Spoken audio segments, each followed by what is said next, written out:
You're listening to this episode on Spotify, Apple Podcasts, or YouTube. Hit that subscribe button and leave us a comment. It would greatly benefit the show. Because I was saving for this. Okay. I like when you save it for this. That's what she said. What? She said, I like when you save it for this. No, I don't think that works. Yes. Because she's saying, oh, you could have talked.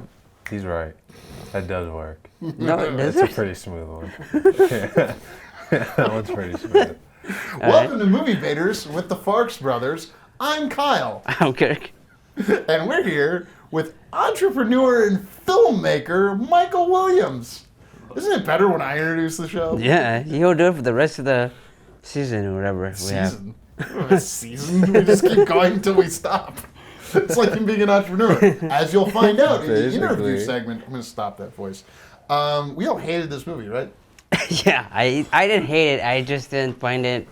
It was well made. It was well acted. You were interested in the subject matter. Even I got interested and was engaged. I would recommend this movie to no one. And even people that like the Safdie brothers and people that like MMA, because it's like. Wait, you didn't even say the name of the movie. This is we're about here. Smashing Machine. Yes, non-spoilers. Smashing Machine. Yeah. Non-spoilers. Thank you, sir. So we're not going to spoil this segment. We will try to find ways to debate the movie. Tell us a little bit about your relationship to UFC. You knew who Mark Kerr was. Yeah. I didn't. Yeah. I just know his brother Nick. Yeah, man. I've watched mixed martial arts for so long. Oh my goodness. Oh my heavens. Since Did you watch Spike TV? Yeah, dude. That's what I'm trying to say, dude. I watched it forever. Yeah, man. My dad was like a big Mark Kerr fan, Mark Coleman fan. What can I say, dude? That. You know, in the no, I almost. How young were you when you first saw it? Let's go. This movie takes place in '97 to 2000. Probably like 7 or 8, honestly, like real young, like before junior high, 100% in elementary. So after this movie takes place, but before Mark Kerr retired. Oh yeah. Because he retired in like 2009, I believe. Yes, he did. Yeah. It says it at the end of the movie. Spoiler. I'm gonna act like I knew that. Facts you can look up. Can we act like I knew that just from like knowing the sport? If anything, really this part will sell them. That'll be so clean. So yeah, I've always been a big fan of what it is, like just the participation of other disciplines and trying to see which kind of come out on top. Like I said, I'm competitive, and yeah, I think that with boxing, there's like the intrigue of.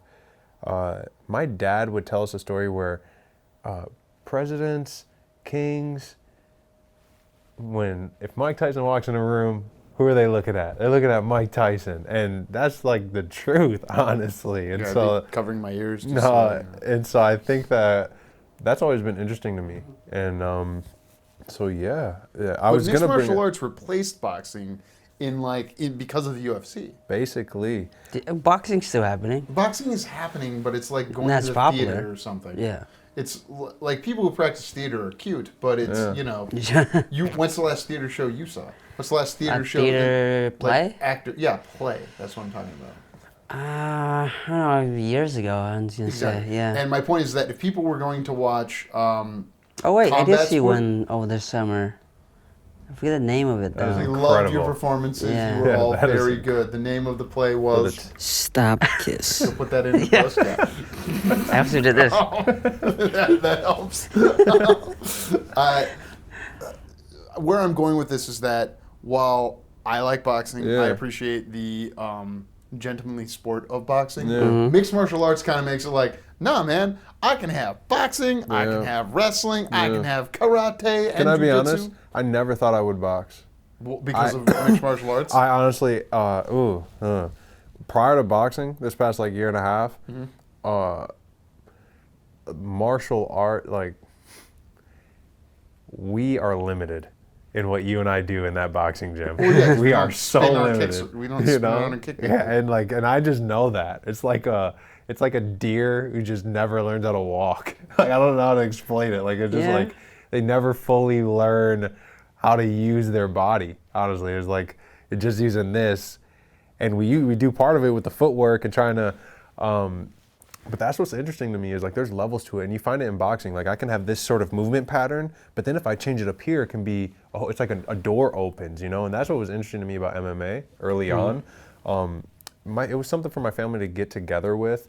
My family was a bit tumultuous, so like actually being together and watching something and like being excited, like oh my God, John Jones was rising through the ranks of the UFC. Yeah. Like that was real awesome for my family to kind of get together and watch. And then as my brother started to age, my younger brother, he would always kind of take the position of like, we always joke that he hates greatness. Like he just doesn't like greatness. And so, and John Jones, for those who may be familiar with UFC, is like the only one who basically survived my brother's hatred. Like the Conor McGregor's ended up, like he ended up losing. The the Anderson Silva's ended up losing. But every time John Jones would go out there, and me and my little brother would be sitting next to each other, like John Jones would win, and I'd get to look at him and be like, "See, this is great, boy. Sit in your place, young boy. This is the real man." So, I love UFC. It's great. Okay. I'm not as familiar with UFC. John Jones is the youngest UFC champion of all time. He won the belt at like 21. He's like 38, and he's still the champion. Yeah, he's still doing it. He's never lost. He beat 4 generations of fighters at light heavyweight, and then moved up recently to heavyweight and won the belt there. Yeah, and so he might fight. Oh no, I was gonna say maybe he fights at the White House next year. You know, they're doing the White House card. Oh yeah, they're doing it on the president's birthday instead of on the 4th of July. Yeah. You hear about that? I heard about it. I didn't think he was. I didn't think he was on the card. I thought it was somebody else. Oh, like you're following one of the polls. Yeah, that's why I kind of softened that. He would like to be on the card. Do you think the president watched this movie? Like the president knows who The Rock is. Clearly. I don't know. No, the president. Bro, probably. I know who The Rock dude, is. he was on. You gotta think this dude's been on crazy flights. How many planes this guy been on in the last week? My little brother's telling me this guy's been all over the world. I feel like if he ain't watching some movies, bro, what's this guy doing? You know what I mean? Because the president is traveling to Israel and other countries like Egypt. It's a long flight, bro. Yeah, I think he has other things to do on the plane, though. Baron, what should I be watching? You ain't got 2 minutes to watch a movie, bro? That guy's stressed up. He's 90, bro. This Give movie man would a depress break, him. bro. That is true, bro. Like that is true. I just didn't understand what were they doing. Like not to like with the movie. Okay, so are you familiar with the Safdie brothers? Have you seen Good Time with Robert Pattinson? I have. Okay, and you've seen Uncut Gems with Adam Sandler? I have seen that. Okay, so you are somewhat familiar with these guys are kind of like the next Coen brothers. Okay. But their big thing is they shoot from across the street with like a 200mm lens, and they get tight on people, but then all the background is smushed and shaky. Yeah. So that's kind of their style, and it makes you unnerved. This movie made me unnerved. Yeah. Throughout. Yeah. Throughout, I was. I really respect. I mean, I don't think it's a spoiler to say I respect the depths they went into to recreate the moments, if that makes sense. Yeah. Like they went extreme depths to like attempt to try to like make it feel like oh my God, is it 2025 or 1997 or whatever, you know what I mean? Like they, and I definitely, I respect that. But my God, is The Rock unlucky, bro? Like as much as that guy is, attempting to like, I think not be a superhero, actor or like a action hero, basically. My God, the gods are not in his favor. You just stick to being superhero-ish? I don't even think that. I just think I honestly just think, I want to lead off how you guys do it, because I don't know what to say. I don't want to make it seem like... Christopher Nolan said it was the most vulnerable performance of the year. You won't find a more vulnerable performance than DJ gave as Mark Kerr. DJ? They all call him DJ.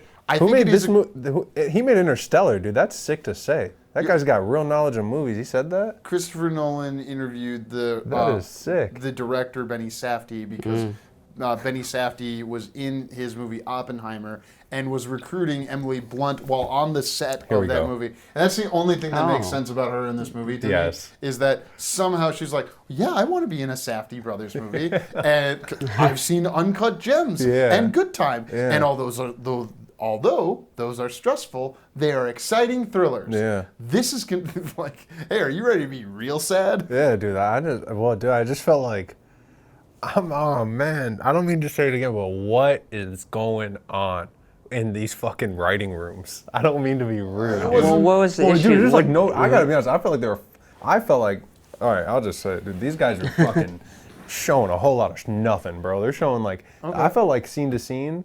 I'm like, what the fuck is going on here? I know this guy's life, and I didn't even realize what they were doing with the time periods. And I'm not a slow guy, not to be like, I'm like, oh wait, okay, now I get what they're doing. Like I didn't even understand. Not to be rude, I just think that like it felt a little bit like they were attempting to make a pretty big, like they were putting a big emphasis on. They were hoping the moments, and like what we were seeing, what my eyes were literally seeing, was gonna carry me. You know what I mean? And it was like, and then like the actual talking would happen.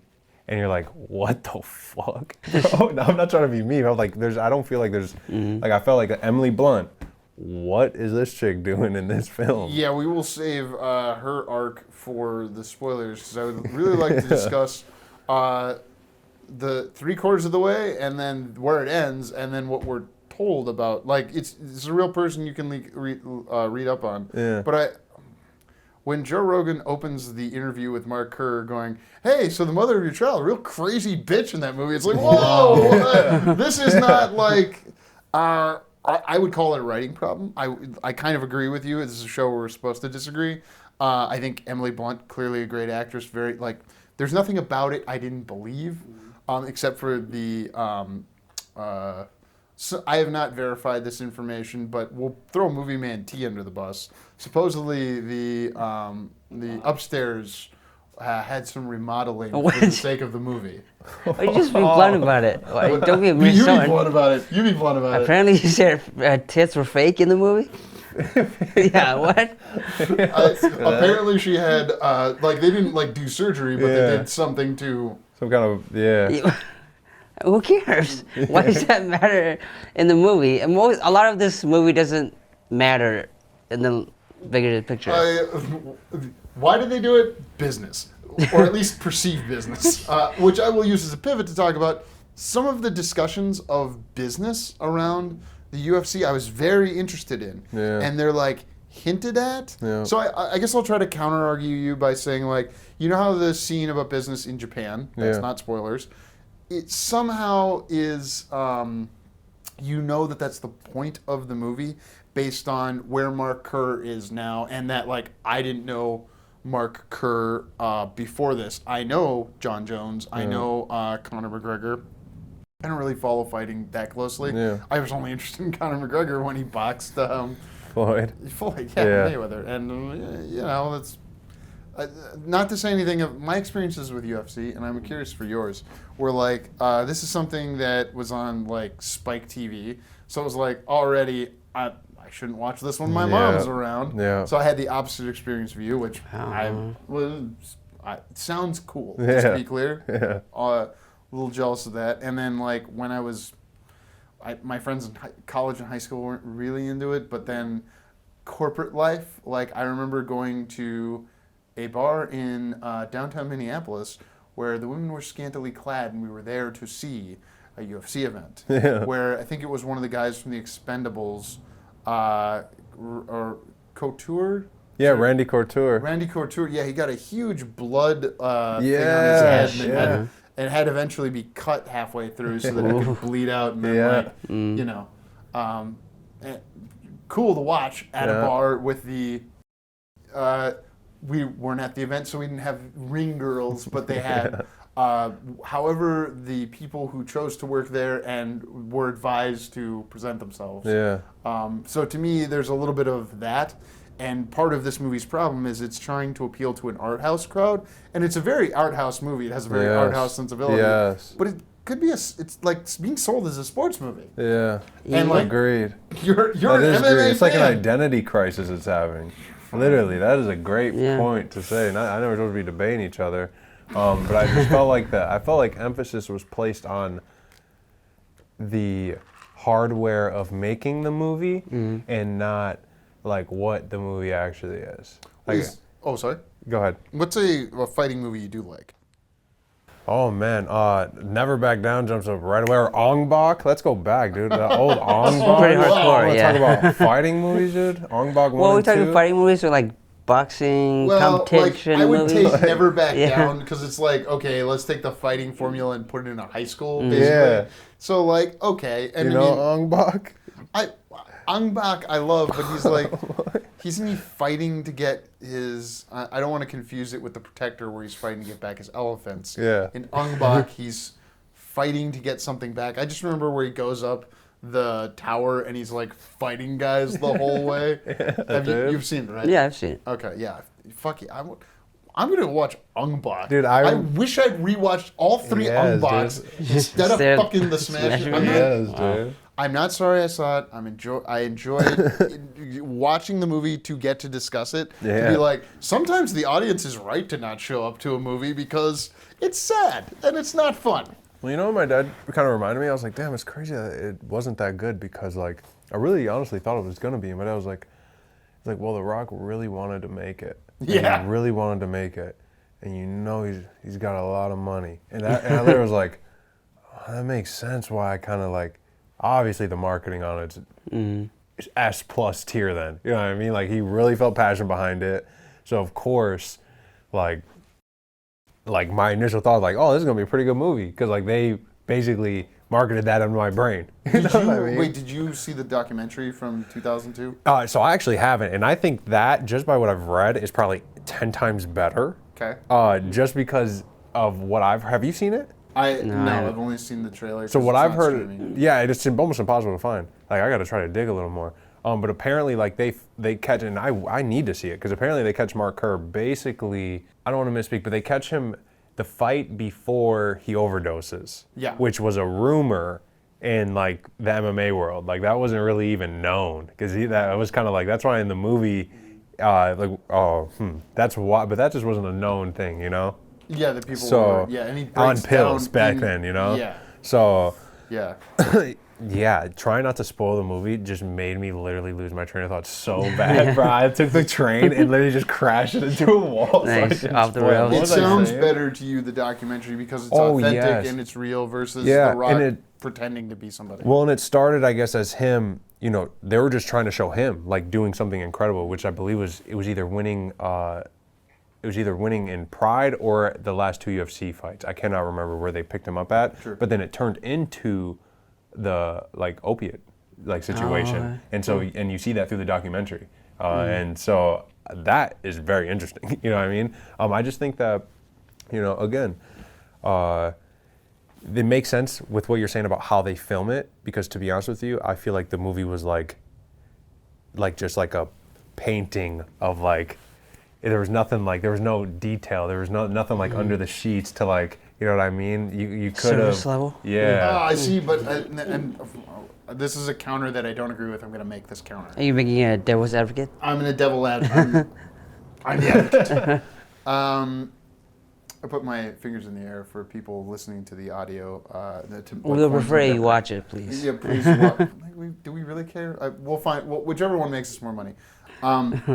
So Mark Kerr, at least according to the epistemology he gave to the one Joe Rogan, said that they were going into, like, such minute detail about, like, hey, we need to see, like, jewelry you had at the time. Can you send it to us? And then they'd recreate it. Well, you're talking about the doc or the movie? No, the movie. Like, for the movie. Wow. They did all this. I didn't notice any. Yeah, they could have left that super shit. They could have left detail the in the rings movie, and yeah. necklaces and the fucking... and like the way his house looked at the time, and because there's, you know, both the documentary reference and then it's not that long ago that we couldn't reference things, look at pictures, and create verisimilitude to reality, even though it is unreality, because it is a movie. Yeah.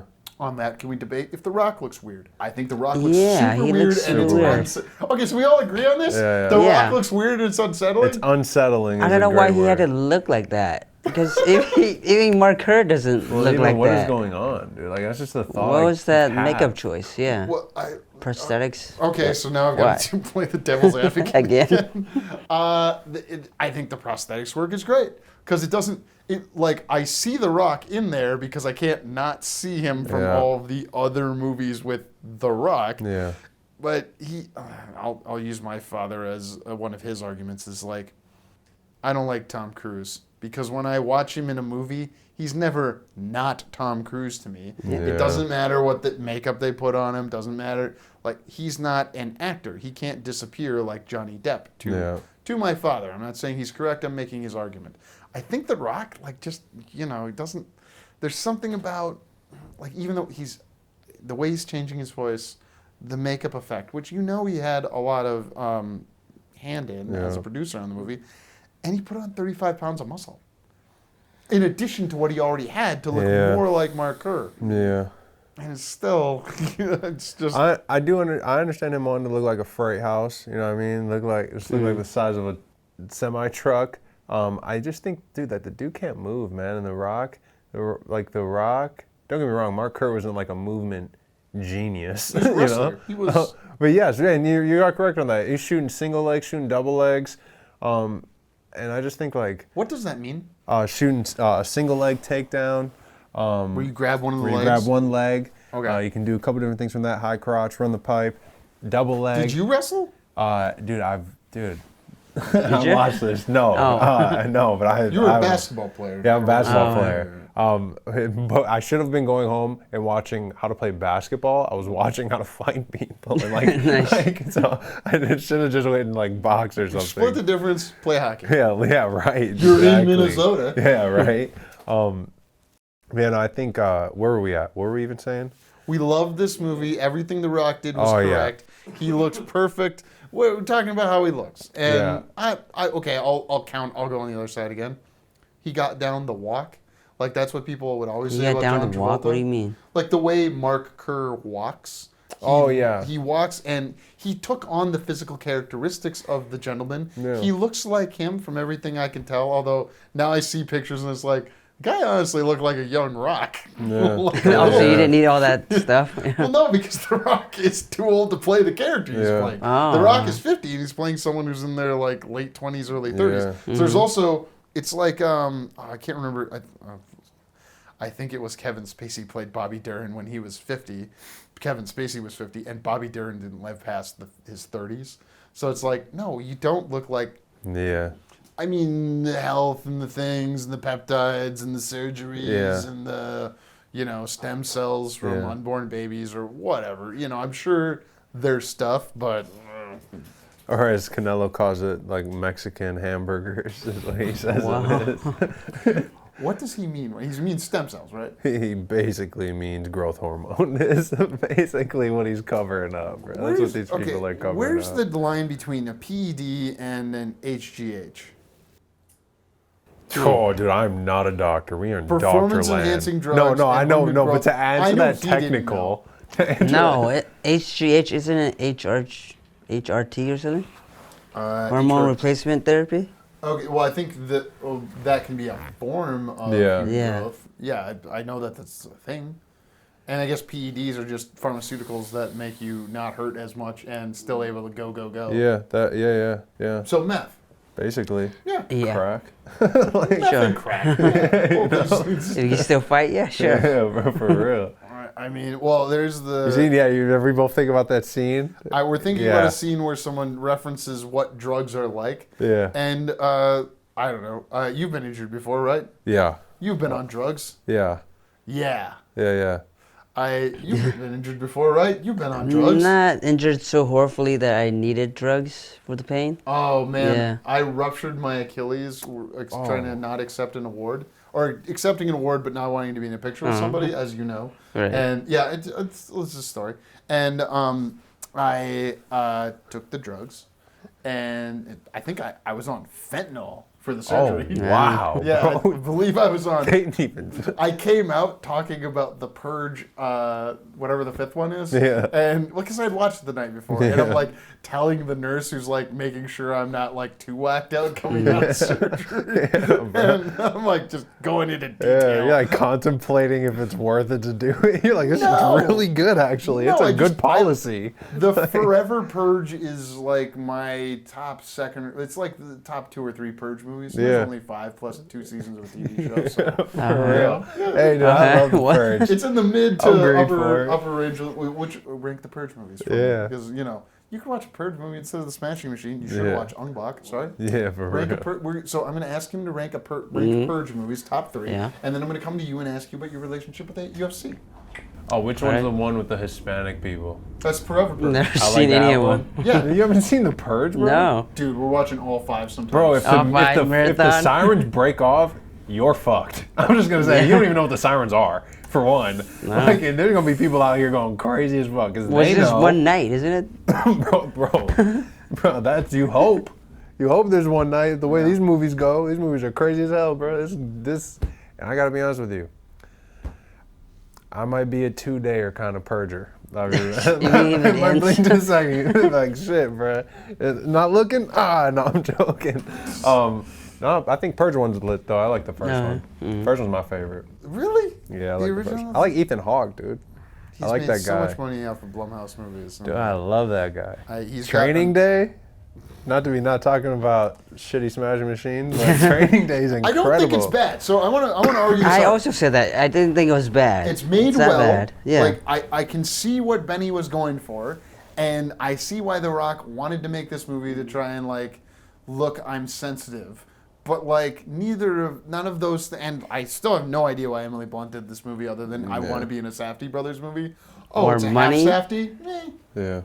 What? She's doing it for the money. I mean, I'm sure They're not she's making paid. well, They're not making a lot, but she's a big star. They're Do probably you gonna pay believe her. they spent $50 million on this movie? And like, what would it even look like? I thought they. Oh wait, I'm confusing of other movies today because I saw.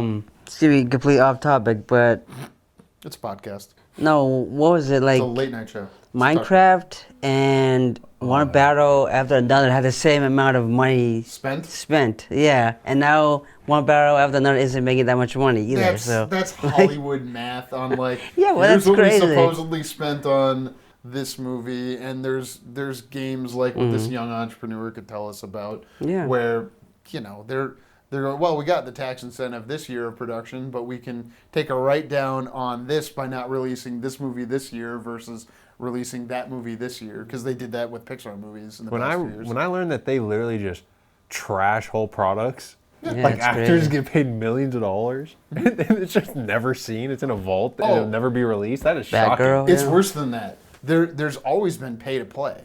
So like The Rock is a big enough actor that he could get pay or play where they're making the movie, but if they don't make the movie, he gets so many millions of dollars. That's Because amazing. hey, I will sign on to make this movie in this window of time for this amount of money because the Rock can sell a movie around the world. The Smashing Machine will go around the world. Yeah. And okay, maybe I'll make a counter argument to what I've been doing this whole time for them. All right. Is that the movie has the same how do you say message, one could say, as the documentary.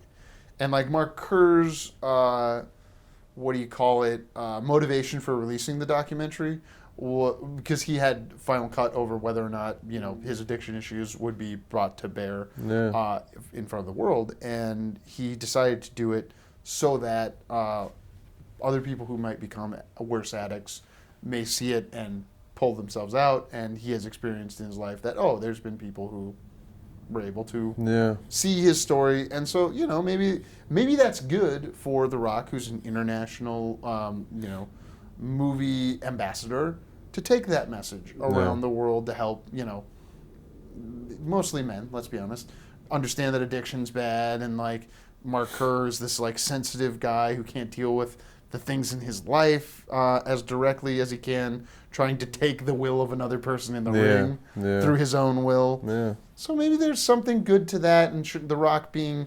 sensitive. I don't. I think like a lot of people will just see it as like that's so lame. Well, I didn't see that in the movie at all. I don't think he was sensitive enough at all. Yeah. You didn't think he was sensitive enough? No, I don't think he was. I think he was. So who can't? Listen, he gets sensitive. He doesn't. Cry on camera right now. And let it I'm slow not an zoom actor. on you. I'm not an actor, so I don't need to do that. But like, you've gotten nominated for more acting awards than I have. Yeah, that's true. All right. Well, you were saying, Michael? I just think, I think that he was sensitive a bit. You know, I think that they did there was a whole lot of times where they were doing the far away, pan in, I'm a big guy and I'm sad. You know, like they did that a whole bunch, you know, like I get it, you know. Level. But hear me out. I think this movie would have hit better 5 to like 8 years ago. Sure. Yeah. I think where we're at today, we're good on this shit. Like not to say, I think that. Oh, because of COVID? I think no, not even. I just think that the messaging COVID of was like 5 years ago. the messaging of like the one. And as you were saying this was the biggest thing I was thinking in my head, and that's why I think the messaging around opiate addiction has been... We got it. We got it. Yeah. I don't mean to say that anymore. Right, that's how I felt going into this movie. Yeah. And that's how I felt as soon as the topic was introduced. Yeah. And it's like, yeah, I know. And drugs bad. Yeah. Dare. Got it. Yeah.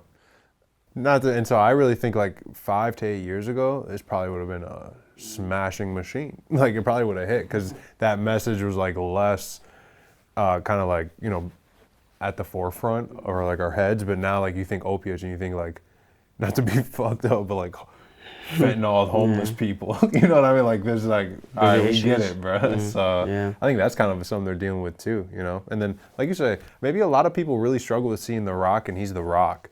Like that's probably a big thing that maybe just isn't, that's like The Rock doesn't want to acknowledge and people in Hollywood don't want to really acknowledge. But like my grandparents aren't here, but like maybe the grandmas and the uncles or like and the aunts are like, that's The Rock, what the fuck? You know, is he in Jumanji 8? You know what I mean? Like they're looking for him to be in that. You know, they're not really looking for him to be in something like this. So I think that might Jumanji 4 be... better come out because Jumanji 3 left off on a cliffhanger. You know, I seen an interview with him today where he was basically in the same costume for like 5 movies. Yeah, in a jungle somewhere. Yeah, the safari outfit. Dude. Yeah. Well, Like that is great, bro. and That's wild. I'm just gonna bring this up because you can. It's probably in the promo images for when he shaves his head in the movie. He looks like The Rock. Yeah. Even with the what was that? prosthetics and Yeah. stuff. Oh yeah, I didn't understand. To be honest, when he shaved his head and just had I was like, what are we doing here? Well, it's a look that he had. Haven't I said that a lot? I was like, Yeah, bro, what are what is we doing going on here? here, bro? Like this is a ridiculous situation. I was really looking forward to this movie because Yeah. I really like the director and I've liked a lot of things he's done. I thought it was interesting that Emily Blunt, after being in a Jungle Cruise movie with The Rock, wanted to be in another movie with him that would be a very different dynamic. Yeah. I I was more impressed with how they shot it than what they were shooting. that's fair. Me personally was more interested in but I also have to say, filmmakers got like 2 more movies to get on TikTok and Twitter and be like, we use this fucking old school 30mm XXX before people do not give a fuck. Well, like no, they got like 2 more times of that. It's been like 9 movies in a row, and I'm saying that my wife, if she was sitting here today, she would tell you. I told my wife like 3 years ago, if they're gonna get asses in the theaters, they gotta get cameras that I can't buy. They gotta go back and they gotta use shit that actually has an interest. Did you see that one? That's why I'm pointing. Okay. I love him. So, but what did them and about 9 other movies that released this year got on a Twitter video and explained their very spectacular, unique film and how it hasn't been scaled from X and X and X, and it's to like bring what I was telling my wife, asses back to the sea, you know, like some uniqueness to the screen. Yeah. But I think the Smashing Machine is a perfect example of hardware doesn't make the subject of the movie, and you can be shooting on all this cool shit and all this Well, different they were using stuff. 16mm though, so they're shooting on film. The actual film reel, right? Yeah, they're shooting on actual film, and like that's cool. It's very expensive and hard to, process agree. all that. And I think, again, I told my wife, like I said, playing devil's advocate immediately, my wife, I told her they're gonna get us back. They got to do this. So like I'm even kind of being like I'm kind of shitting on my own. But at a certain point, I was like, okay, don't be so forward going. Like, how about let the fucking movie be good? And then I'm like, wow, that's the other challenge. This is also looks good, like Sinners. Sure. It's not, Ryan, what's his name? Coogler? Ryan Coogler. You know, he's cool for one, but like the movie's actually solid, you know? And then you hear him go, oh wow, he's just a 9-minute video about how he filmed the movie. You're like, holy shit, okay, this is interesting. Because like, he's interesting. What he's talking about is kind of cool, but then the movie is actually good. You know, it's not just like a snooze fest. So I think that, well, how much did Sinners make? Because it almost got up to 400 million. Well, it did very well in the United States. There's questions around how it was released internationally, because movies that deal with the black experience in the United States don't travel as well outside the United States because. Why would Belgium be steeped in American slavery? Do you mean they're not worried about U.S. like history? Well, there's I mean, we have some, prominence around the world for like what we are and what we've done, but like not all of our culture is traveling as much as it used to. And because we're not in the unipolar moment anymore, where the United States is specifically and only dominant because World War II crashed the economy of Europe and Asia hadn't risen up yet. Basically. Isn't there a lot of like interesting things that happen just with releasing movies internationally as well? Like, a little bit. Not that we know specifically because we've never released a movie internationally, but we know people who work on that. Yeah. I mean, like even Star Wars that was released internationally, they had the posters. They removed the black guy or Finn from the poster. Well, and they took out the gay kiss from the 9th one in China. Like they do some interesting stuff to make sure that they can, Well, there was a horror movie that came out this year called Together, where in a flashback, some folks are shown to be homosexuals, and they do not like that in China. So they AI'd one of the people to be a woman, which is more fucked up in several ways, because like they're not the people they're replacing, like, oh, you can't be homosexuals in China or whatever their logic is. Sorry, Xi, you look like Winnie the Pooh. Can't go to China now.